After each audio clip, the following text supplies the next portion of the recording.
Quem está com frio? Não tem ninguém, graças a Deus. Eu vim para cá para desfrutar do frio justo quando fiz calor. Pode sentar. Glória a Deus. Pode sentar aqui, gente. Na semana passada, todas as nossas igrejas e aqueles que são aliançados com a gente, nós entramos num propósito desde o dia 5 de junho até o dia 12 de junho, entramos num propósito de os pastores entrarem na casa de Deus e, como se fossem candelabros acesos, ficarem no altar durante 7 dias, dormindo e orando, como se fossem candelabros. Por que candelabros? João, no livro de Apocalipse, ele fala que o Senhor Jesus, ele é aquele que passeia pelo meio dos candeeiros, ou pelo meio dos candelabros, ou pelo meio das menorás. João chama de candeeiro, mas o povo judeu conhece como menorá, aquela que tem as 7 pontinhas e que coloca as velinhas e acende ali. Aquele é símbolo do Espírito Santo. Então, naqueles dias, nós passamos, todos os dias, os pastores daqui, do Nordeste, os pastores do Chile, da Argentina, na Argentina fazendo 1 grau, os caras tiveram que botar uma cabana no altar da igreja para poder dormir, porque aqui, graças a Deus, é tudo fechadinho. Mas na nossa igreja, lá em Buenos Aires, é um galpão muito grande, então tem uma abertura em cima e é um frio tremendo. Então o pastor com a esposa e os filhos foram para o altar da igreja e ali se colocaram buscando a Deus a noite inteira, orando, dormindo, também ninguém é de ferro, e montaram lá uma cabana para poder aguentar o frio. Lá eu e a Eusene não precisamos disso tudo, mas o pessoal aqui de Teresópolis, da pastora Cristina, eles passaram aquele frio que foi tremendo aqueles dias aqui. Eu não sei se alguém veio mais alguém aqui da igreja dormir com vocês aqui na igreja? Isso, né? Lá na igreja também, só eu e a Eusene que dormimos no altar, mas foi algo tremendo. Eu quero lhe contar hoje e explicar um texto da palavra de Deus que Deus colocou no meu coração para aquilo que Deus vai fazer nesses próximos tempos aqui no Brasil. E é importante que você, nesse texto bíblico, você marque as passagens bíblicas e guarde no coração a palavra profética que Deus tem colocado no nosso coração. A gente vem orando já faz muito tempo para que esse país mude essa questão da violência, da corrupção, enfim, de uma série de coisas que ocorrem no Brasil.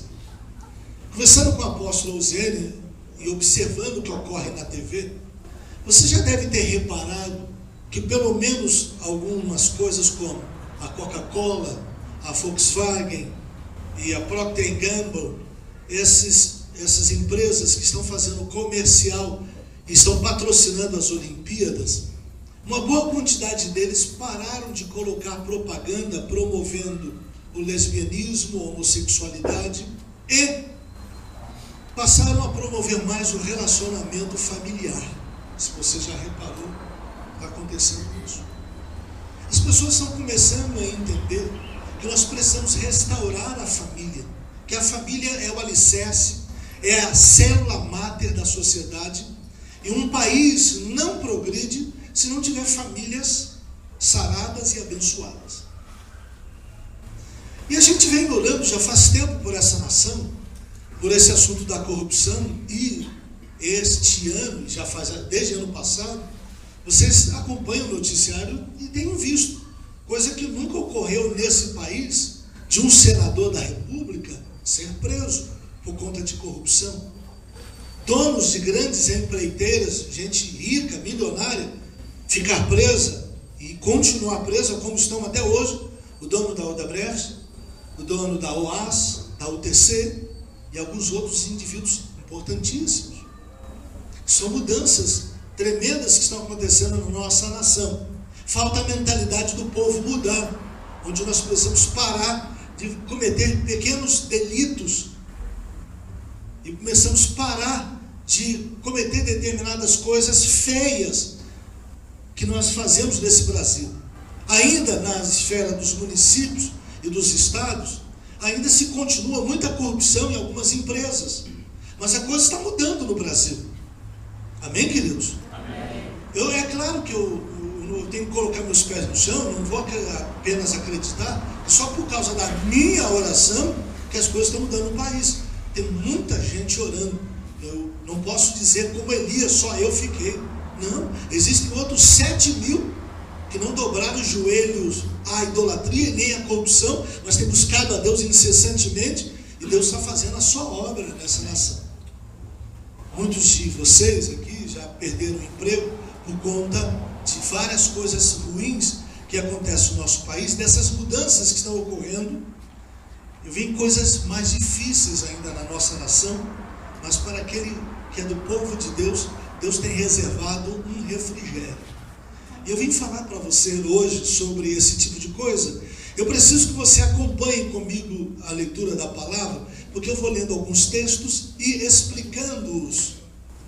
Tá legal? E aquilo que eu vou transmitir a você não é necessariamente a intenção do texto escrito de transmitir isso, mas eu procurei compreender que Deus me falava e falava a nossa gente aquilo que eu vou te transmitir esta noite. O Evangelho de Lucas, capítulo 1, verso 5 em diante. Nunca esqueça que Lucas era um médico, mas era um médico circunscrito à situação que vivia o mundo há 2.000 anos atrás. Lucas não tinha o conhecimento médico que os médicos têm hoje. Lucas capítulo 1, verso 5 em diante. Diz assim a palavra do Senhor. Houve nos dias do rei Herodes, rei da Judeia, um sacerdote chamado Zacarias, da turma de Abias. Sua mulher era descendente de Arão e chamava-se Elizabeth, ou Isabel. Elizabeth ou Isabel é o mesmo nome. Elizabeth é Isabel em espanhol e em inglês. Ambos eram justos diante de Deus, andando irrepreensíveis em todos os mandamentos e preceitos do Senhor. Mas não tinham filhos, porque Isabel era estéril e ambos avançados em idade. Ora, estando ele a exercer as funções sacerdotais perante Deus, na ordem da sua turma, segundo o costume do sacerdócio, coube-lhe por sorte entrar no santuário do Senhor para oferecer incenso. Diga comigo, incenso. Essa passagem bíblica de ele oferecer incenso é aquela circunstância de que o sacerdote, ele entrava no lugar santo e ele diariamente ali dentro, ele jogava incenso naquele lugar, porque frequentemente animais eram queimados no altar e aquilo deixava mau cheiro. Você já sabe como é que é a carne de um animal queimando quando a gente não bota tempero, salvo o churrasquinho e a picanha. Mas normalmente a carne não tratada, ela fede demais quando queima. E então o Senhor mandava limpar as vísceras dos animais. Parte do animal era entregue para o sacerdote para ele comer, e a outra parte era queimada no altar, e depois o sacerdote queimava incenso para perfumar o ambiente. Na boca do evangelista João, no livro de Apocalipse, ele diz que esse incenso que sobe diante de Deus, em Apocalipse ele diz que isso são as orações dos santos. Ou seja, que aquele incenso que era aceso e queimado na casa de Deus era uma tipologia da oração que hoje fazemos na casa de Deus. Amém, pessoal? Amém. Continuando o texto. Apareceu-lhe então um anjo do Senhor em pé à direita do altar do incenso. E Zacarias, vendo-o, ficou turbado e o temor o assaltou. Mas o anjo lhe disse: não temais, Zacarias, porque a tua oração foi ouvida, e Isabel, tua mulher, te dará à luz um filho, e lhe porás o nome João. Agora você salta para o versículo 18. E disse então Zacarias ao anjo: como terei certeza disto? Pois eu sou velho, e minha mulher também está avançada em idade. Ao que respondeu o anjo: eu sou Gabriel, que assisto diante de Deus, e fui enviado para te falar e te dar estas boas novas. E eis que ficarás mudo e não poderás falar até o dia que estas coisas aconteçam, porque não creste nas minhas palavras, que a seu tempo hão de cumprir-se. Esse texto é uma exemplificação do que anda ocorrendo no meio do povo de Deus hoje. Por exemplo, dentro desse texto, se você perceber, Zacarias e Isabel, ou Elizabeth, eles não tinham filhos, porque Isabel era estéril. E eles eram os dois avançados em idade. Eles não tinham a idade que eu tenho, 57 anos de idade. Eu não estou avançado em idade, ainda sou um garoto. Eles com certeza estavam para lá de 80 anos. 80 anos nós podemos dizer que está avançado em dias. Nem 60 anos podemos dizer que está avançado em dias. 70 anos tampouco. Mas ainda que eles tivessem 70 anos de idade, pensa comigo, um sacerdote, ele casava-se muito jovem, porque era costume de ele não poder manter intimidade sexual com a sua esposa antes de casar, como a juventude faz hoje. Então ele tinha que casar virgem, e casar-se com uma moça virgem, e normalmente eles casavam muito jovens. Imaginemos que ele tenha casado por aproximadamente 20 anos de idade. Ele já tinha 70 anos, 50 anos eles estavam casados e não tinham filhos. E diz o texto da palavra de Deus que Zacarias orava insistentemente pela sua mulher. Ainda que não seja 50 anos, ainda que fosse 40 anos, e ele tivesse casado aos 30, agora estava com 60 anos, 30 anos de casado. São 30 anos orando. 30 anos não são 30 meses, não são 30 dias. Mas esse sujeito que passou entre 30 e, na minha contagem, 60 anos orando para que a sua mulher desse à luz um filho, quando o anjo aparece para ele, diz que ele vai ser pai e que Isabel vai gerar uma criança, ele duvida. Como é que pode uma pessoa que ora 60 anos, temente ao Senhor, que diz o texto da palavra que ele obedecia os preceitos do Senhor, quando recebe a promessa de que vai dar à luz um filho, o cara que está orando duvida? Como é que pode um negócio desse? A mesma coisa que acontece conosco. Muita gente vinha orando comigo e vinha acreditando, pelo menos teoricamente, de que Deus podia mudar essa nação, que Deus pode sarar esse Brasil e tirar essa falsa religiosidade que nós temos no Brasil, essa religiosidade baseada em compra de toalhas, de sabonetes, em compra de bênção, de filas para receber revelamento e profetada. Esse tipo de coisa que acontece no Brasil, isso entristece o coração de Deus, porque as pessoas vão à casa de Deus, mas continuam se prostituindo, continuam na homossexualidade, continuam adulterando e desagradando a Deus. Essas coisas vão entristecendo o coração de Deus. E a gente continua orando. E agora, quando as pessoas recebem uma oração de fé e dizem que Deus vai acabar com a corrupção, o cara está orando, mas quando a gente fala isso, ele não acredita que Deus pode mudar essa nação. Deus mudou a Inglaterra no século 17, quando John Wesley começou o movimento metodista, quando ele fazia células de estudo bíblico. Ele fazia células, e eles chamaram ele de metodista porque ele estudava a Bíblia por métodos, e ele reunia grupos de jovens para estudar a palavra de Deus. E aquele estudo da palavra de Deus, e aquela busca de Deus, e aquele interesse de colocar em prática as coisas de Deus, começou a gerar uma transformação significativa na Inglaterra. A coisa mudou tanto na Inglaterra, que no século seguinte, a Inglaterra se torna uma das nações mais poderosas na Terra. Queridos, há muita gente que busca Deus, mas não acredita que Deus é Deus dos impossíveis.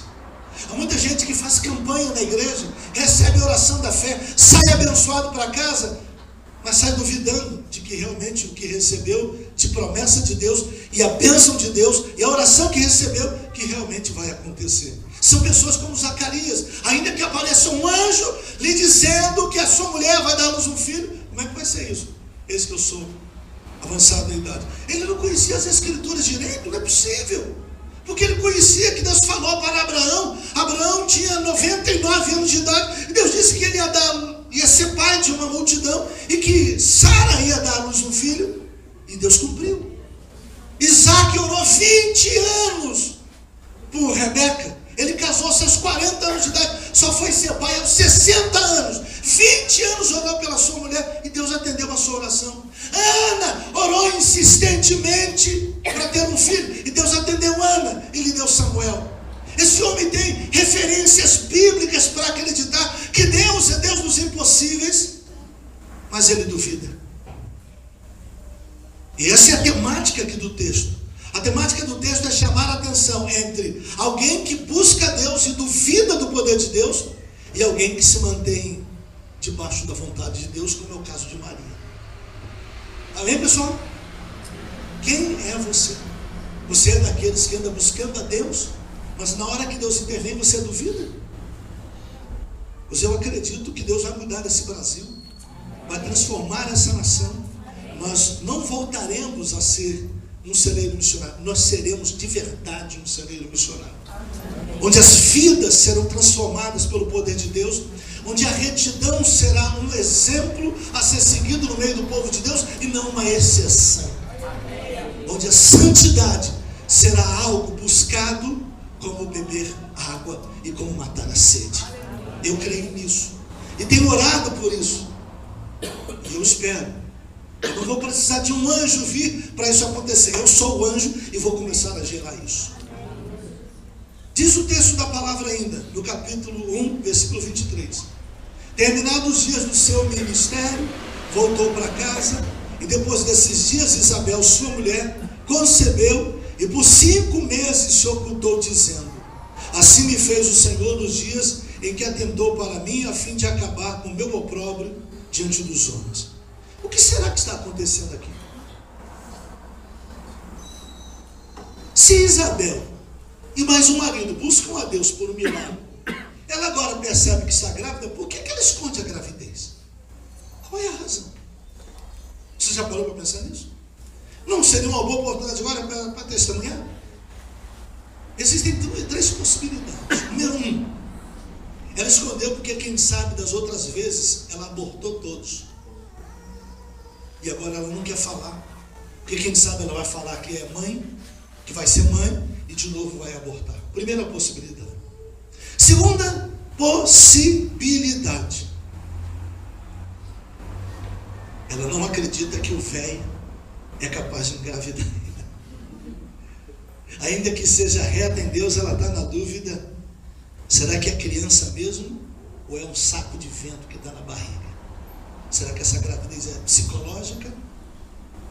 Terceira possibilidade, ela sabia que o marido era idoso, e quem sabe não fazia tantas. E quando ela apareceu grávida, essa é uma possibilidade que eu acredito, mas não posso garantir que seja, de que ela se percebeu grávida quando ela tentava lembrar e dizer: quando foi que eu, esse homem, não me lembro quando foi. Acontece que Deus é capaz de ultrapassar determinados limites, porque um espermatozoide dentro do útero da mulher não sobrevive mais de 72 horas. Dizem que até 48 horas ele sobrevive.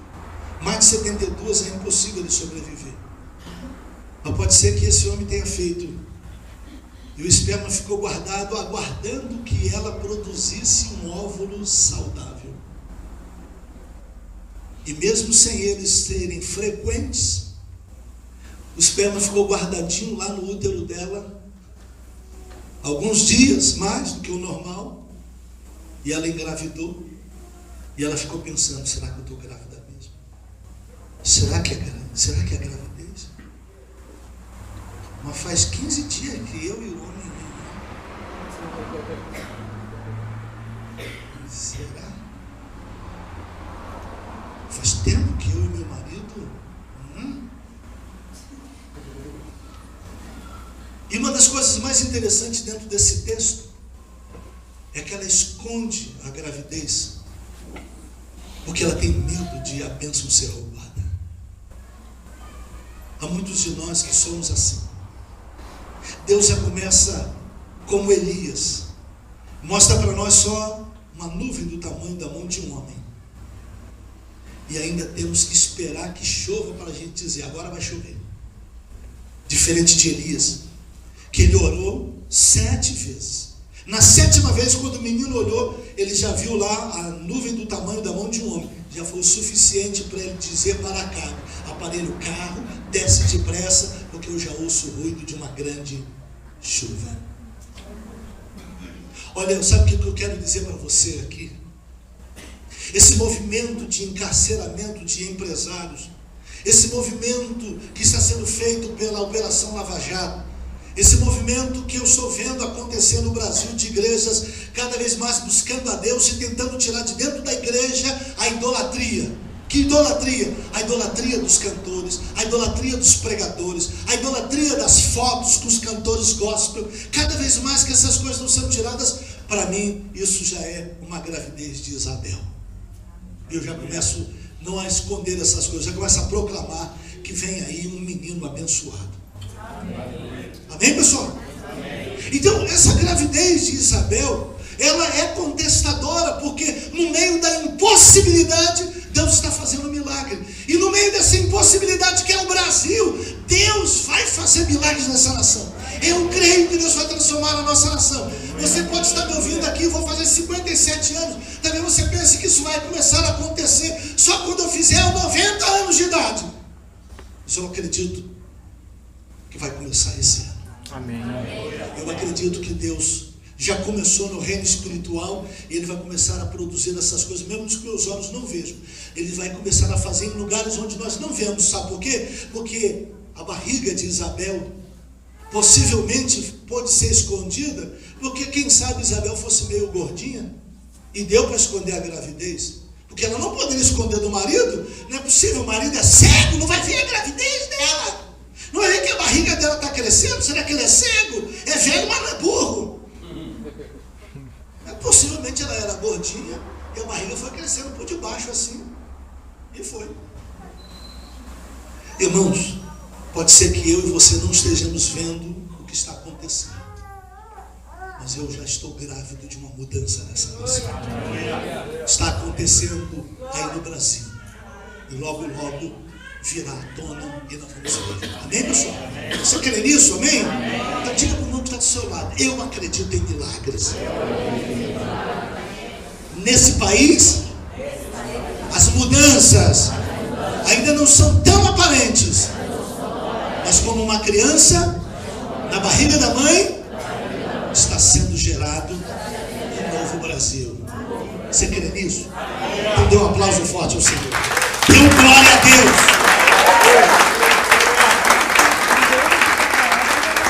Agora ouça o que eu vou te dizer, o que o texto diz. Ora, no 6º mês, foi o anjo Gabriel enviado por Deus a uma cidade da Galileia, do 26, chamada Nazaré.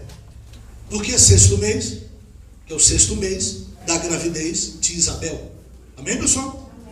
E há uma virgem desposada com um varão, cujo nome era José. Ela estava desposada, noiva, mas não estava casada, não tinham se ajuntado ainda. E agora, o anjo aparece a ela, e o nome da virgem era Maria. E entrando o anjo onde ela estava, disse: salve, agraciada, o Senhor é contigo.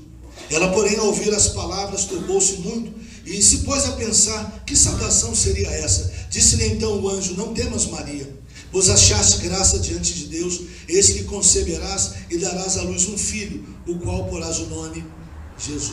34. Então Maria perguntou ao anjo: como se fará isso, uma vez que não conheço o varão?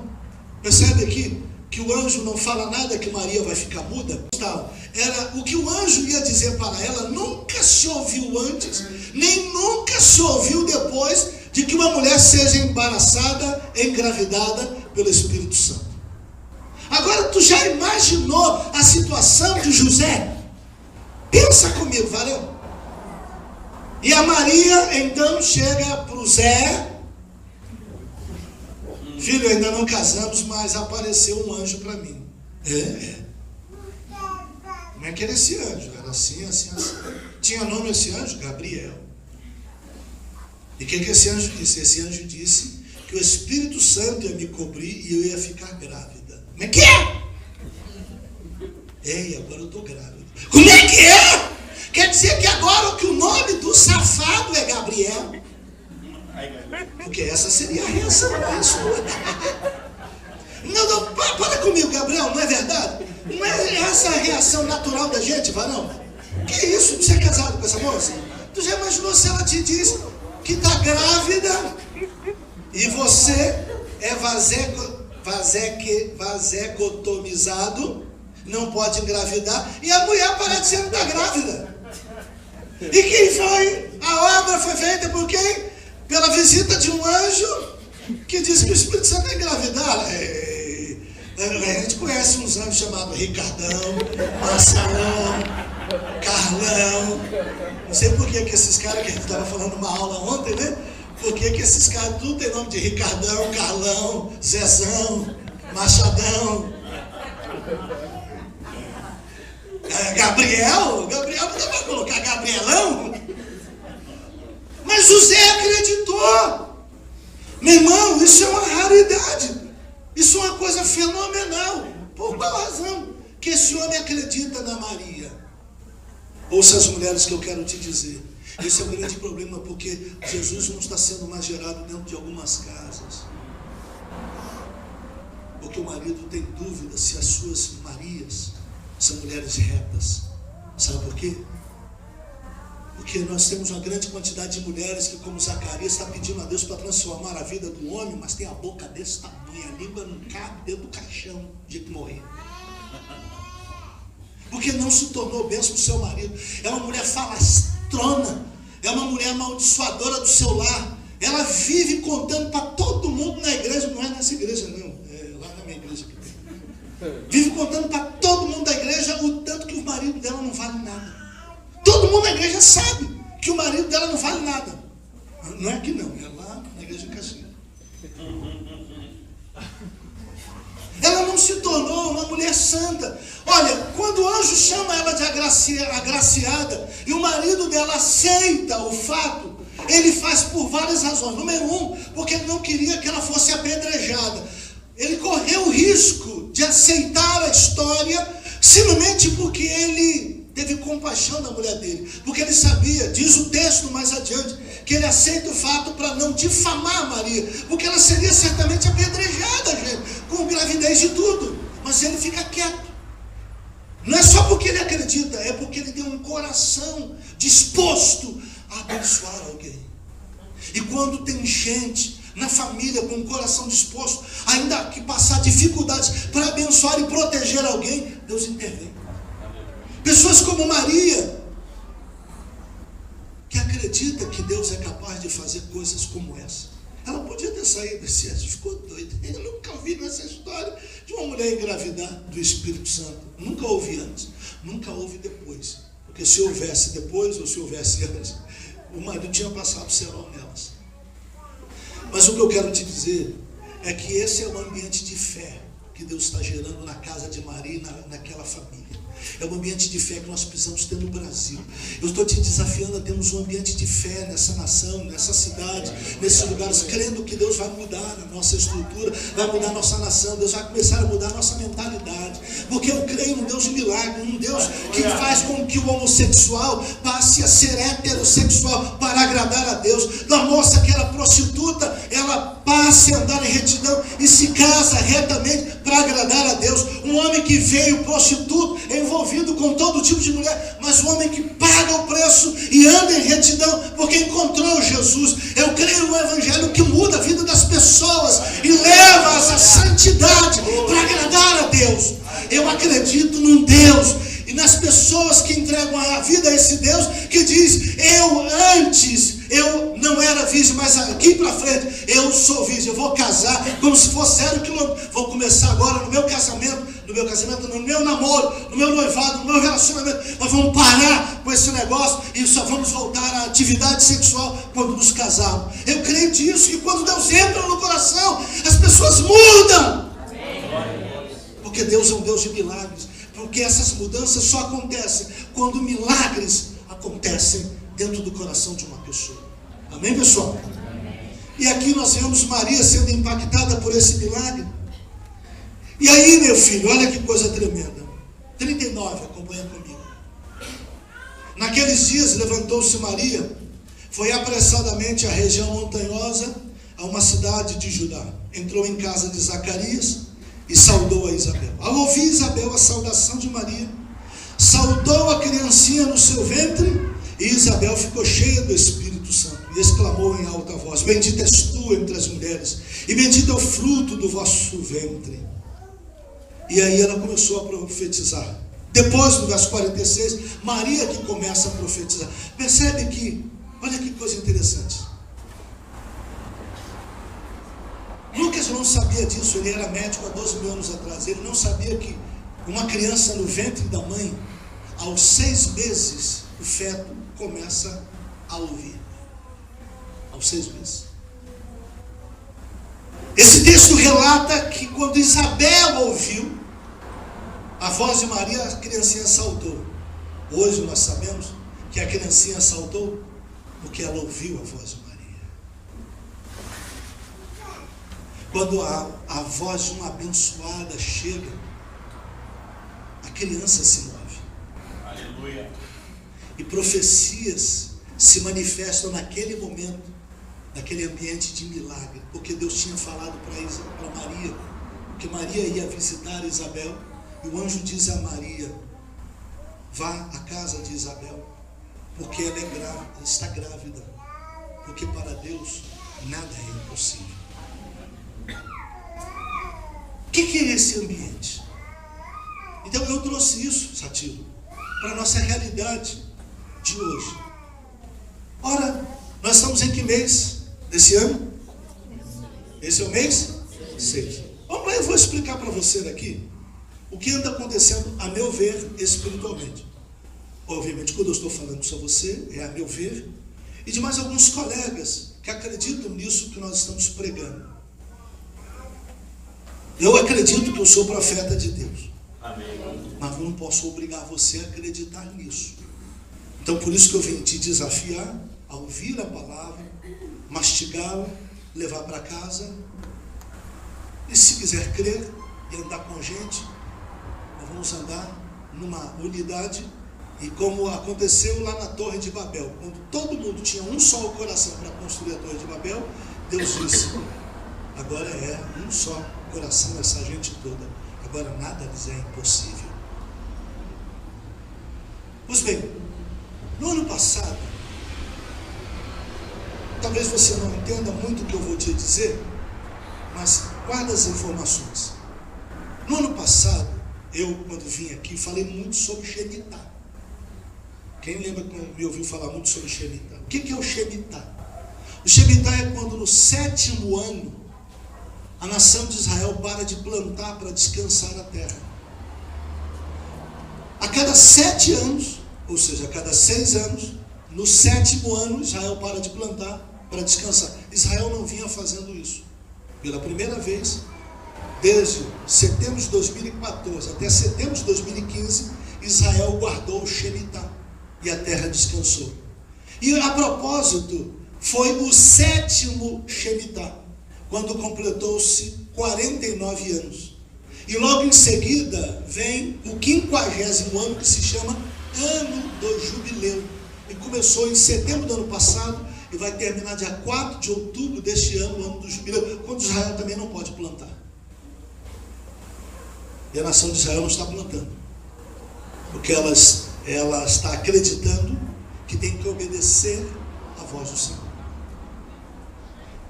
Todas as vezes que Israel obedece a palavra do Senhor, Israel abençoa as nações à sua volta. Mas o Brasil não foi abençoado. Sabe por quê? Porque esta nação se levantou contra Israel.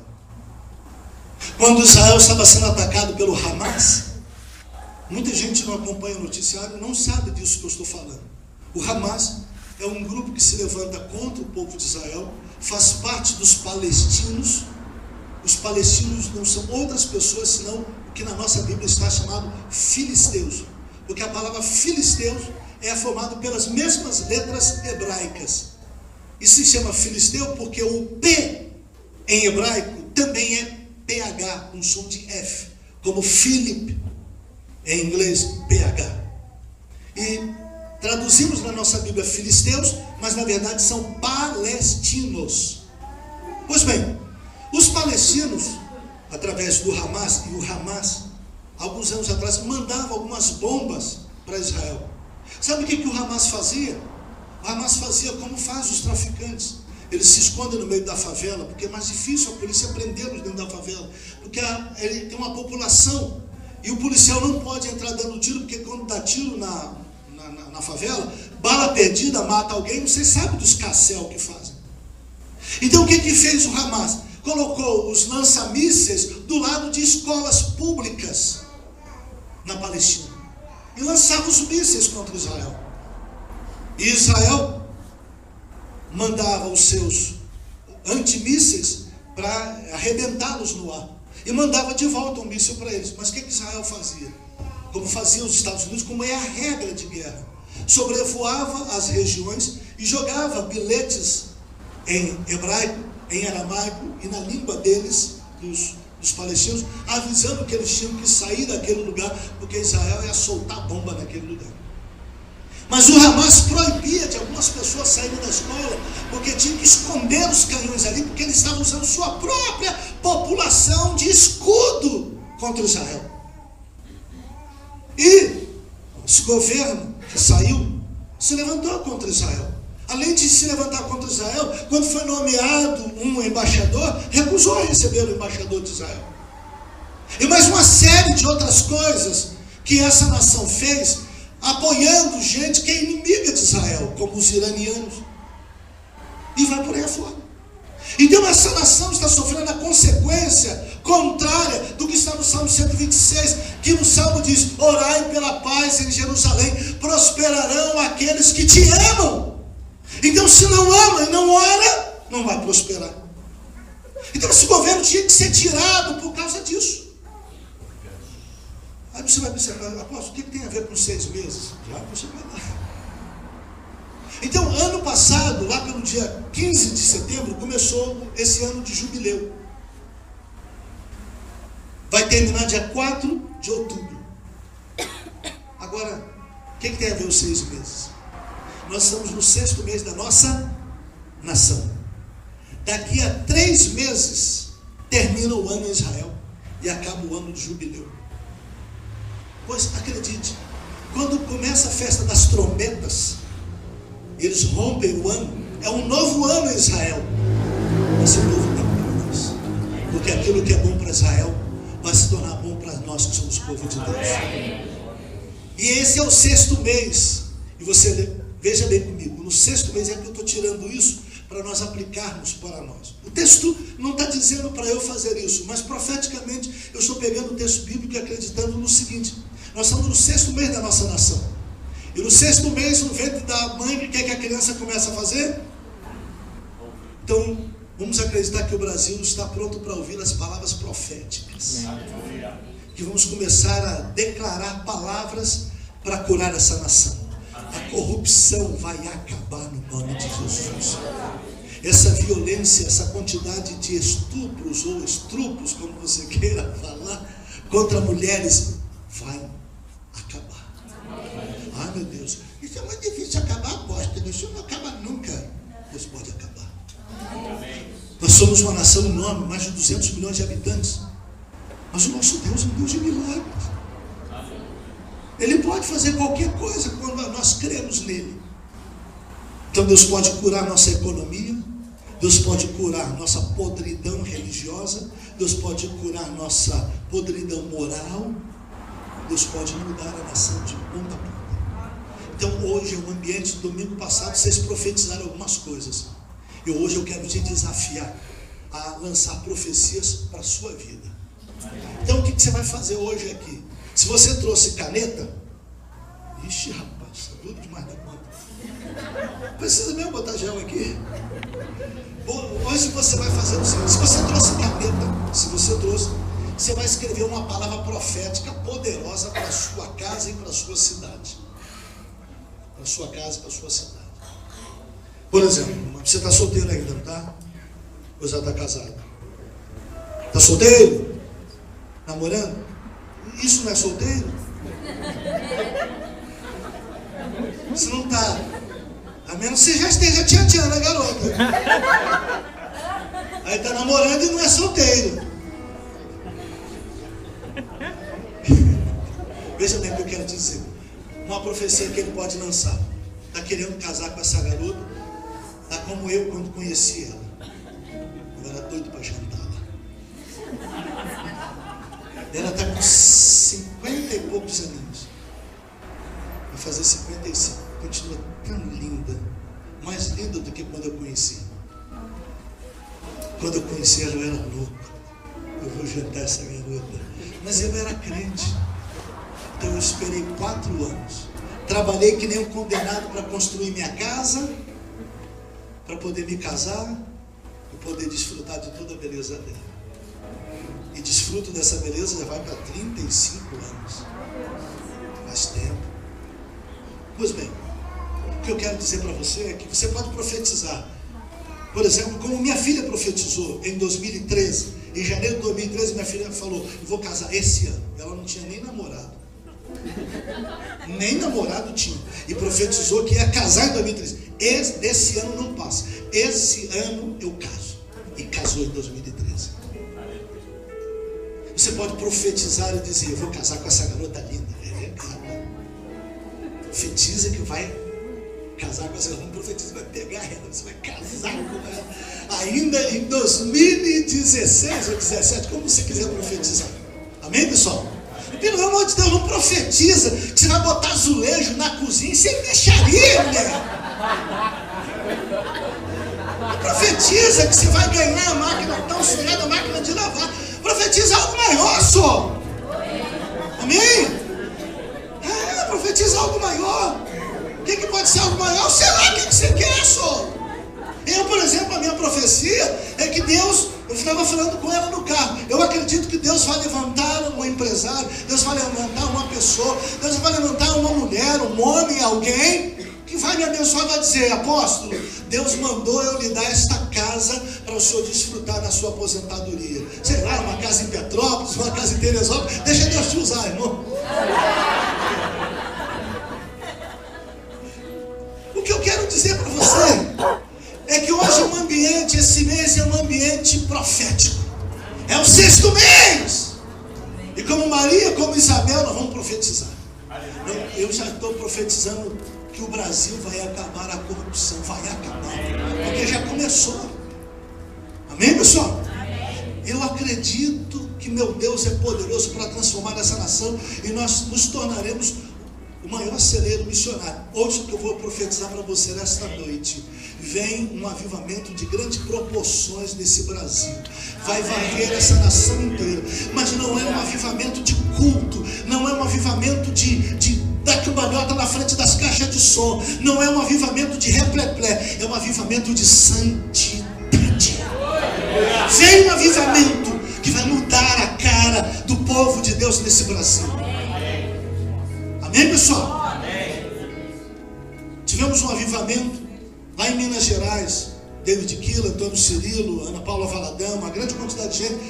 Quando Antônio Cirilo começava a tocar, os garotos que vinham para os eventos que Antônio Cirilo dirigia, os garotos davam cambalhota na frente das caixas de som, cheio do poder de Deus.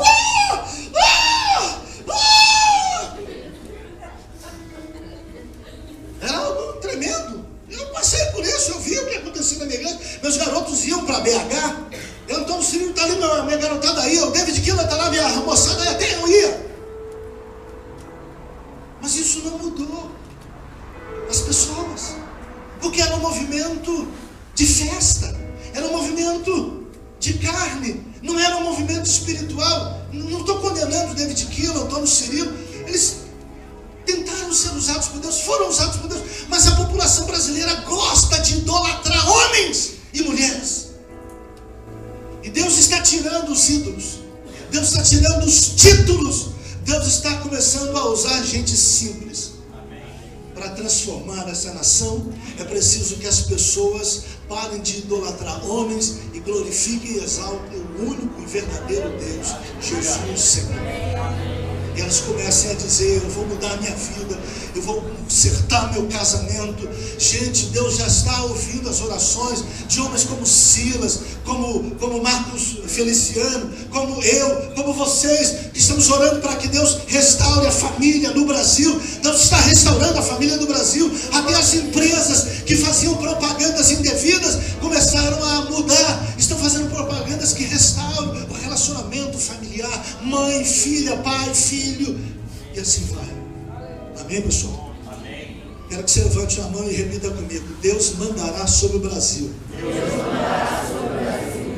A começar deste mês, um avivamento que vai varrer essa nação, do norte a sul, leste a oeste, um avivamento de santidade. E se o Senhor tem que usar alguém, conta comigo, Senhor. Amém? Deus conta com você. Então nós estamos profetizando hoje. Hoje é dia 19 de junho. Na verdade, nós profetizamos dia 12 de junho. Todas as nossas igrejas profetizaram dia 12 de junho. Eu estava com uma colega lá em Israel, profetisa Cida. Ela estava no dia 12 de junho. Ela estava dentro do cenáculo em Israel, às 9 horas da manhã de Israel, 3 horas da manhã do Brasil. Estava eu, Satiro e vários outros, 3 horas da manhã, conectados com ela lá em Jerusalém, orando para que a bênção sobre Israel fosse uma bênção sobre o Brasil, para que esse Brasil começasse a mudar para melhor. Ouça o que eu vou te dizer aqui. Isso não está escrito na Bíblia. É apenas uma impressão minha, ok? Apenas uma impressão minha. Eu acredito que entre 13 de setembro e 4 de outubro, essa nação vai ser sacudida por algo que vai abalar a nação. O que eu estou dizendo para você, eu tenho uma impressão em meu espírito, de que entre 13 de setembro e 4 de outubro, Deus mandará algo para o Brasil que sacudirá essa nação, que fará com que o povo de Deus comece a buscar a Deus desesperado. Aleluia! Deus salva a nossa nação. Deus salva a nossa nação. Porque o povo de Deus, como no dia da morte dos primogênitos em Egito, assim Deus preservará o povo de Deus que busca o Senhor. Deus preservará o seu povo. Muita gente vai abandonar as igrejas e vão ficar os que buscam a Deus de verdade. Você está me ouvindo? Muita gente que vai atrás só da bênção na igreja, do revelamento, da profetada e da visagem, vai se pirulitar, se mandar. Mas Deus tem levantado uma grande quantidade de gente que vai correr para a igreja e dizer: bispo, aquilo que o apóstolo Eduardo falou, estamos aqui para junto com o Senhor buscar a Deus. Aleluia. Eu tenho certeza que lá em Caxias estão buscando a Deus. Eu tenho certeza que em Pernambuco, em Londres, no Chile e na Argentina estão buscando a Deus.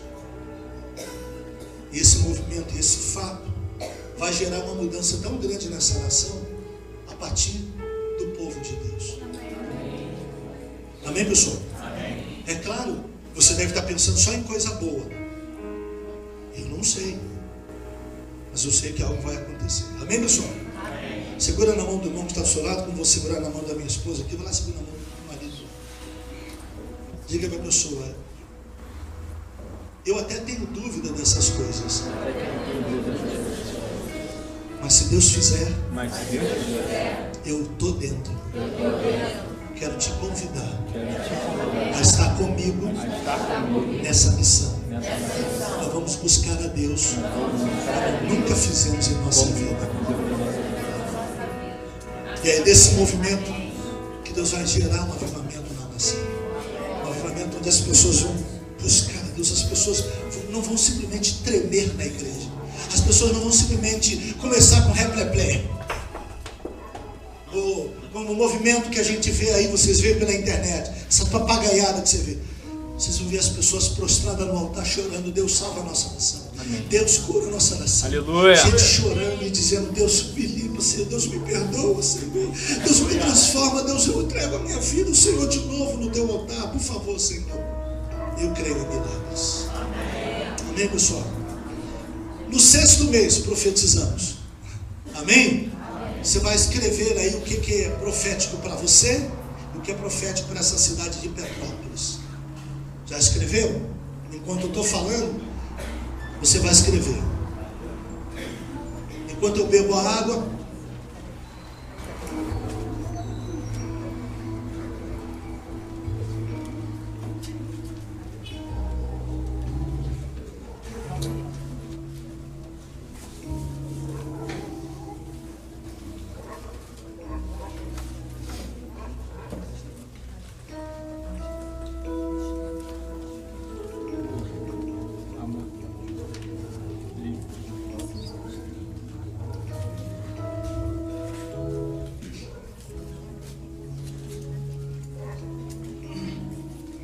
por que eu estou pedindo você para escrever? Porque preste bem atenção.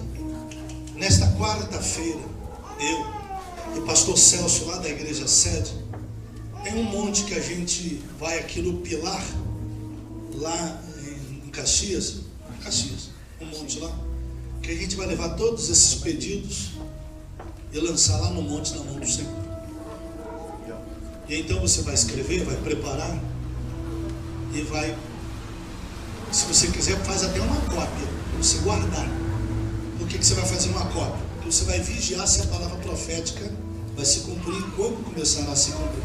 Eu tenho gente lá na nossa igreja que escreveu em cima de um texto bíblico que eu preguei e dei uma palavra profética. Eles escrevem: nesse dia o apóstolo liberou essa palavra. Eles escreveram. Amém, pessoal? Você não é obrigado a acreditar no que eu estou falando, ok? Não é obrigado, tá? Porque de repente você, apóstolo, eu tenho minhas dúvidas se isso vai acontecer. Mas eu te apresentei algumas coisas aqui. E se você quer entrar nesse projeto, escreve aí a palavra profética para a sua casa e para a sua cidade. No Brasil, você já sabe, estamos profetizando um grande avivamento que vai varrer essa nação, que vai mudar esse Brasil. Não vamos deixar de ser esse país idólatra para se tornar um país que ama o Senhor Jesus. Amém, pessoal? Escreveu aí? Dobra aí. Bispo, onde é que eu posso recolher tudo isso aí? Aí você, de repente, você vai assim: ai caramba, não deu para eu escrever, não trouxe caneta, não trouxe nada. Pega com o Bispo Satiro depois, pega com ele o meu WhatsApp, pega com ele o número do meu WhatsApp, ou se quiser escrever aí, 21 98203 2002, facinho, 21 98203 2002, ou vai lá no Facebook, onde está lá Eduardo Machado ou Apóstolo Dudu. Vai lá em mensagem privada, inbox, manda lá a tua palavra profética e para a tua casa e para a tua cidade. Manda para mim: apóstolo, eu sou de Petrópolis, do Ministério Restaurar, está aqui minha palavra profética para minha casa, para minha cidade. Aí eu vou pegar, vou imprimir e vou levar lá no monte, ok? Tá bom? Se não quiser, anota aí de novo, meu WhatsApp, 98203 2002, 21, ok? E se você já escreveu no papel aí, o que a gente vai fazer aqui agora? Pai, nós cremos em milagres, e nós estamos nos unindo com todas as nossas igrejas aliançadas num projeto de fé, profetizando de que tu vais transformar essa nação numa nação que ama o Senhor. Eles vão parar de falar: olha lá aquele povo lá, um povo safado, um povo idólatra, um cristianismo idólatra. Vão parar de dizer isso. As pessoas começarão a visitar o Brasil não para as Olimpíadas, não para a Copa do Mundo, não para Copas Américas, passarão a visitar o Brasil para beber da fonte. Aleluia. Porque os homens de Deus dessa nação serão levantados como boca profética deste mundo. Eu profetizo que o Brasil será uma boca profética nesse planeta. E as pessoas, quando quiserem ouvir mais de Deus, virão ao Brasil. Eu profetizo que haverá um avivamento de santidade nesta nação, onde nós começaremos a reconhecer que o certo é o certo e que o errado é o errado, e de que aquele que faz o certo nunca se envergonhará de fazer o que é correto, mas o que faz errado ficará confundido e envergonhado.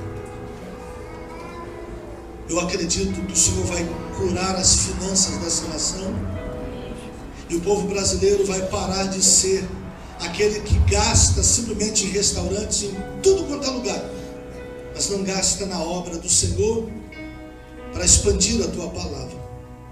Nós veremos empresários investindo em missões, investindo na obra missionária, e não haverá ostentação de homens de Deus nessa nação, porque a ostentação tem que acabar, meu Deus.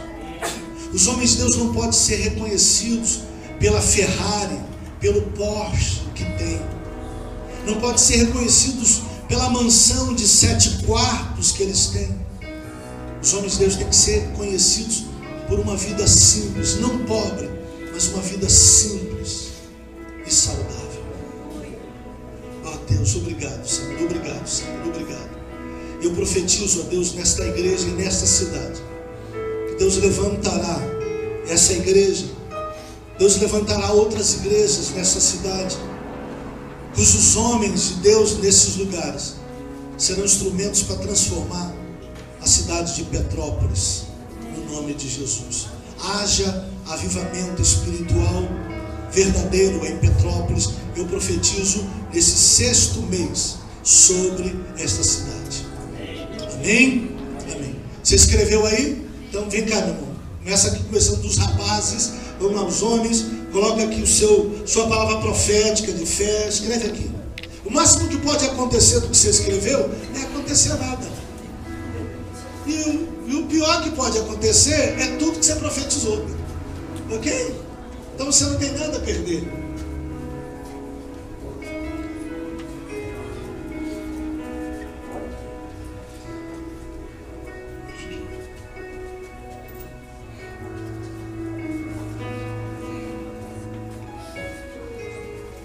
Não bota só seu nome para eu orar não, viu? Não vou orar por você lá no monte não. Eu vou levar sua palavra profética. Porque se você botou só o nome, volta para o teu lugar, que eu não vou orar por nome nenhum lá. A gente vai lançar lá no monte, são as palavras proféticas. Esse monte é muito legal, porque de lá dá para eu ver Petrópolis, Teresópolis, dá para ver Caxias inteirinho, e dá para ver o Rio de Janeiro até a Baía de Guanabara, Ponte Rio, Niterói. Então é por isso que lá do alto eu vou profetizar, né? Amém? Então todos os homens já vieram, agora todas as garotas e as mulheres, todas as jovens, e as senhoras e as senhoritas.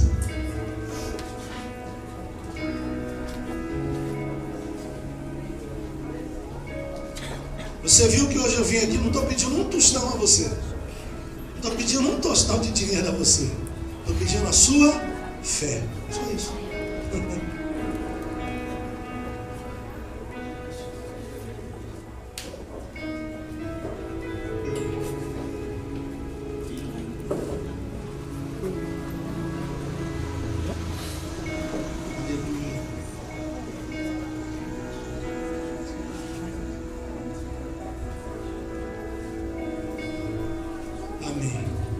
Depois, bispo, só juntar, botar um saquinho para eu levar, tá bom? Amém, pessoal? Amém? Quem aqui que está desempregado, por favor? Pode, as mulheres ou os homens que faltaram escrever e colocar lá, ainda dá tempo, a hora que quiser. Quem está desempregado aí, fique em pé, por favor, para eu orar por você. Os que estão desempregados, fique em pé para eu orar por você, por favor. Meu querido bispo, faz a gentileza. Eu vou fazer uma oração daqui. Você concorda comigo indo lá com a unção, você tem azeite aqui. Toca na mão direita de cada um deles e delas que estão em pé aí. Deus vai abrir porta de trabalho de uma maneira inesperada. Eu tenho um pastor lá na minha igreja, ele tem 53 anos de idade. Um homem desempregado nessa fase no Brasil, não é fácil conseguir emprego, não é verdade? Pois ele orou ao Senhor, buscou a Deus, foram atrás dele para abrir oportunidade de trabalho e arrumaram uma vaga para colocar ele, com 53 anos de idade. Aí, não satisfeito Deus de fazer o negócio, mandou um cara para procurar ele, para levar ele para ele trabalhar nos Estados Unidos. E o abestado negou, disse que não vai para os Estados Unidos.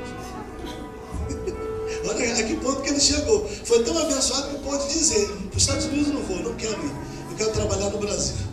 Vamos orar? Então, enquanto eu orar, o bispo vai ungir sua mão direita, Pai, agora na autoridade do nome de Jesus. Depois de ungido, você senta.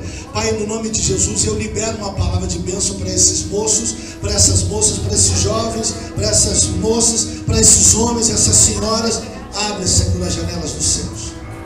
E eles testemunham de que o Senhor fez um milagre nesse mês de junho e abriu-lhes uma porta de emprego quando não esperavam. Deus, muitas das vezes o mês de junho é o pior mês para abrir portas de trabalho. Mas Tu és um Deus de milagres, porque o Senhor pôde engravidar Maria e Isabel, principalmente Isabel, que era impossível. Tu fizeste isso. O que não é abrir uma porta de emprego para esses moços, essas moças, esses homens, essas mulheres. Assim eu te abençoo e libero sobre a tua vida. Deus abre uma porta de trabalho para você. Pode sair a partir de amanhã atrás, que Deus vai te abrir a porta. Não adianta ficar em casa. Saia amanhã em direção do trabalho. Deus te abençoe no nome de Jesus. Amém e amém. Amém, pessoal? Quero orar aqui agora por quem está encalacrado de dívida. Cartão já estourou, talvez não. Está todo enroladinho, todo cheio de problema nessa área financeira. Porque quem tem problema financeiro não é problema, é problema. Está levando à pobreza. Qual é o desafio que eu vou fazer aqui a você? Preste bem atenção. Aqui hoje não vou orar por você. O bispo vai orar por você no próximo domingo. A única coisa que eu vou fazer para você hoje é o seguinte: bispo, tem envelopes aqui. Eu não vou pedir para você botar no envelope 10 mil reais. Não vou pedir para você botar no envelope 5 mil reais. Também não vou pedir para botar 1.000 reais. Eu só quero que você coloque uma oferta de fé. Não estou fixando valor. A sua oferta de fé é 12 reais? É tudo que eu tenho, 12 reais. Você vai botar 12 reais. Ok? Você só vai... Apóstolo, eu estou todo endividado, ainda vou dar a oferta. Eu vou explicar para você. Quando Elias subiu o Monte Carmelo, naquela guerra, com os 450 profetas de Baal, você lembra? Quando Elias subiu o monte, e tinha 450 profetas de Baal, e 400 profetas de Azera, 850 falsos profetas.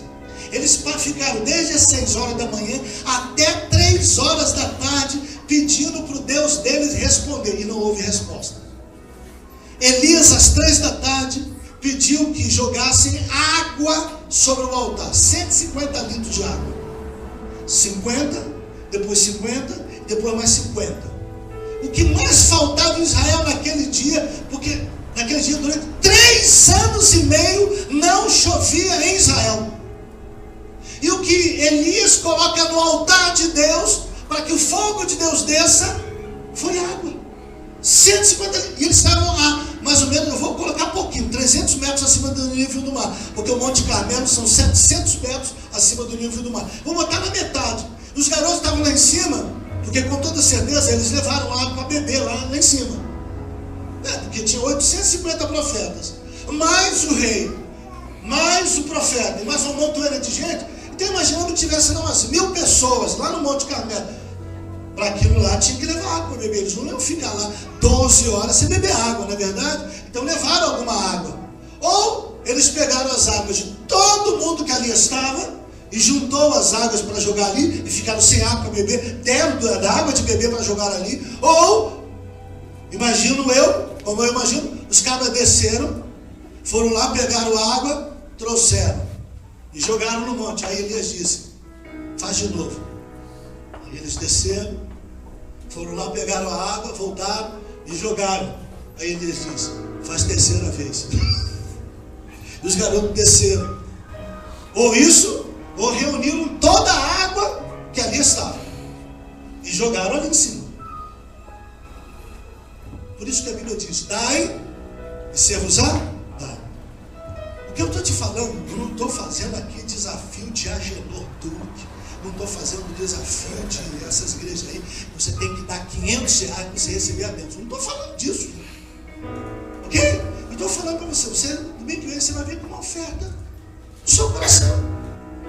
E se não me der mais 9 não, você está todo enrolado de dívida, ainda vai separar R$1.000 para dar de oferta, tu não tem, vai ficar mais endividado ainda? Não, você vai dar aquilo que você pode dar de verdade. Então, se você está todo endividado, todo enrolado, você domingo que vem, apóstolo, não tem dinheiro mesmo, domingo que vem, filho, para arrumar R$2 tu não consegue, não é? Sobre o pouco foste fiel, sobre muito te colocarei, mas eu me recuso a dar R$2 de oferta. Filho, é melhor obedecer do que sacrificar. Para que você sacrificar e não... Não, porque se eu não conseguir uma oferta boa, eu nem venho domingo que vem. Sacrifício de tolo, rapaz. Mas se sacrificar à toa, eu só estou te pedindo uma fé, só isso. Você vai botar no envelopinho lá.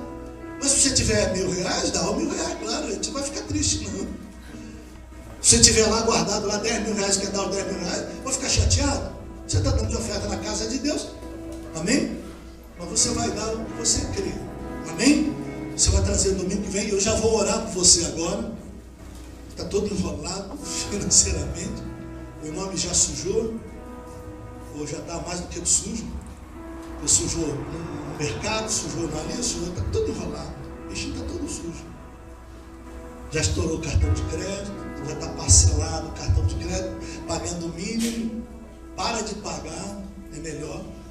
E depois faz negociação com o cartão de crédito para parcelar 12 vezes, 24 vezes o cartão de crédito, melhor do que você continuar comprando e não conseguir pagar.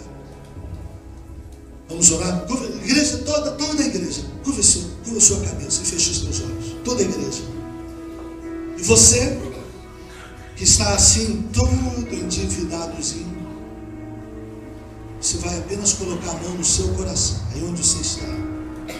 A igreja toda de olhos fechados. E você que está todo endividado, coloca a mão no seu peito.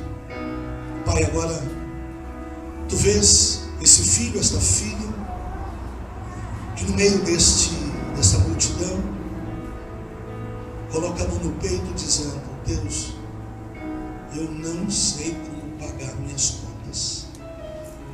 Eu estou todo endividado. Já estourei todos os limites e não sei o que fazer. Eu aceito o desafio do meu apóstolo e o domingo que vem, Senhor, venho com uma oferta de fé. A minha oferta não é baseada, Deus, na quantidade do dinheiro que eu vou trazer, mas na qualidade da minha fé e obediência ao Senhor. Então, no nome de Jesus, eu não esquecerei do voto de hoje. E domingo que vem, eu estarei aqui, abençoando a casa do Senhor. No nome precioso de Jesus. Amém? Amém. Amém? Bispão, já tem envelope até aí já, né? Então, vem cá. O que eu vou fazer aqui? Você e essa linda garota vão fazer para mim aqui. Vou entregar o envelope para as pessoas que vão pedir a vocês, tá bom? Se você quer um envelope para domingo que vem, ele vai de um lado, pode ir, meu filho. Ele vai de um lado, ela vai do outro, começa lá de trás, tá? Pega o envelope, se você precisa do envelope, pega com eles para você trazer domingo que vem, o bispo não vai esquecer.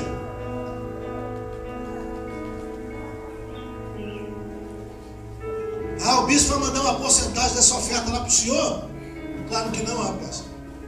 Eu não sou ladrão, eu sou homem de Deus. Eu sou pai espiritual.